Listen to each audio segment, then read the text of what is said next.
A short time ago, I was sent a story entitled Fable of the Porcupine. The minute I'd finished reading it, I realized here's something fantastic to serve as a basis for another video. I held off using the material because I wanted to find out who wrote it and to be able to give credit to the author. Although I've seen it on many different websites, I still haven't been able to find out the original author. So if anyone can help me with that, I'd be very pleased. I obviously am not presenting this as my own original material and want to give full credit to whoever penned it. The story is that a long time ago, it was the coldest winter ever, and the porcupines decided to huddle up together in order to conserve heat. Unfortunately, the quills started to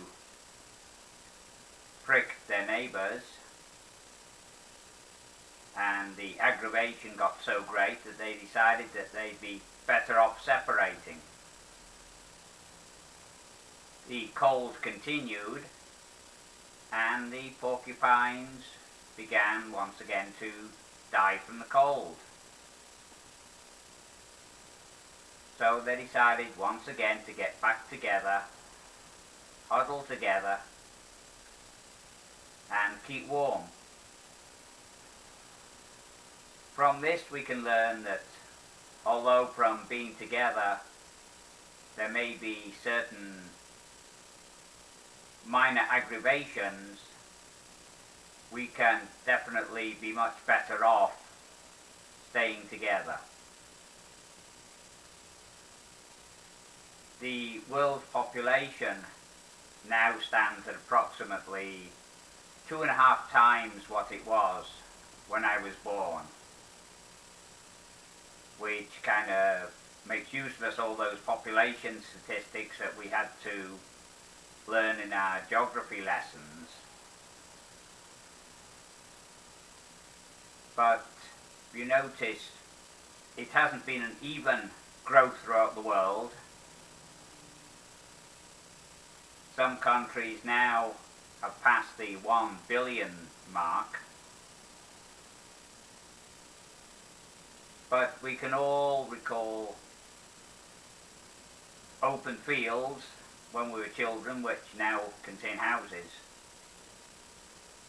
Interesting to note that the US, for instance, in 1920 finally got past the point of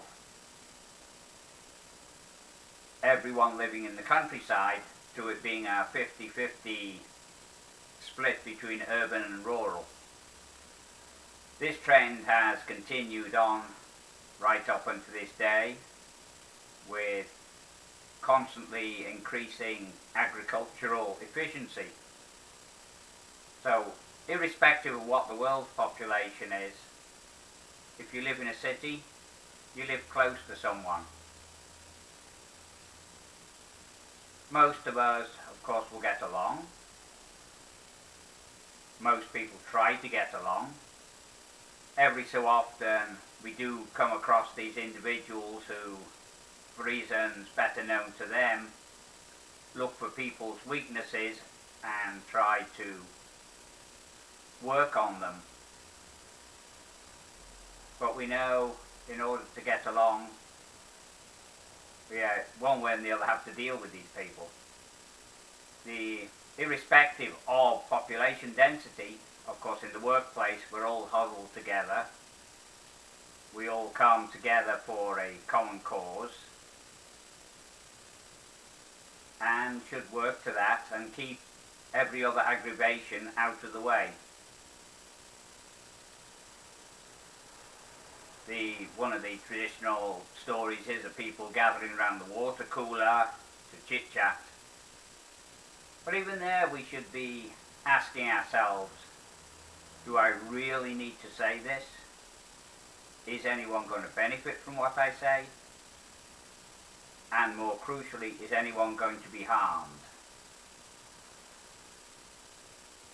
There's times, obviously, in every company structure, if we think the company is being harmed by someone's actions, we should discuss it with the appropriate authorities. But other than that, there are many times when things are better not said. Perhaps that individual woke up in a bad mood that morning, going to grumble and mutter about everyone else, which then may look extremely bad on him or her if that is repeated. So all round, people perhaps should be keeping their mouths shut. It's been said in life, 10% is what is done to us, 90% is how we react. We can debate those relative statistics each time, but let's accept people as they are and ask ourselves, why do we respond as we do? If someone's actions are truly annoying and aggravating to us, there are ways of dealing with it, usually at the time when the anger has subsided, and we can discuss it in a rational fashion rather than just chewing them out in what appears to be an act of one-upmanship. But the other situation that I've come across periodically is a different version of what in the pioneer days of the US was called cabin fever. When people are confined together, don't have the chance to get out, they tend to turn inwards on each other. A way around this, once again, is to reflect on what is my response to this situation. Should I say something? Shouldn't I? We aren't, for the most part, confined to residences by weather. It's not like being on a mountain pass and being snowed in. So sometimes just getting out, getting away from the situation and reflecting on it. That way the situation can subside. And just as with the porcupines, we can be together, we can benefit from everyone else, and if there are minor aggravations from this close contact, then we should just deal with it. It's part of life. But of course, we benefit immensely from these contacts. And so, if there are minor aggravations, so be it. Let's always look on the positive, and then, even then, the aggravations just seem to disappear. One way to help cope with this is to actually set it down on a piece of paper. Just write down in any given situation. You can choose your own reason for it, but why I like this job, why I like this person, why I like these group of people, and just look at all the positives and concentrate on the positives. It's rather like the microscope. If we look at a very small speck through the microscope, it can totally fill up the whole screen, when in reality it's really, really small. And we should try and think of aggravations in exactly the same light. That's just another thought of mine for you, and look forward to feedback from you on the subject, and of course other subjects.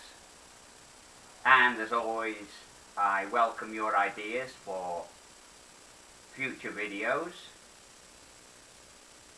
And I thank you all for all the ideas that you have given me so far.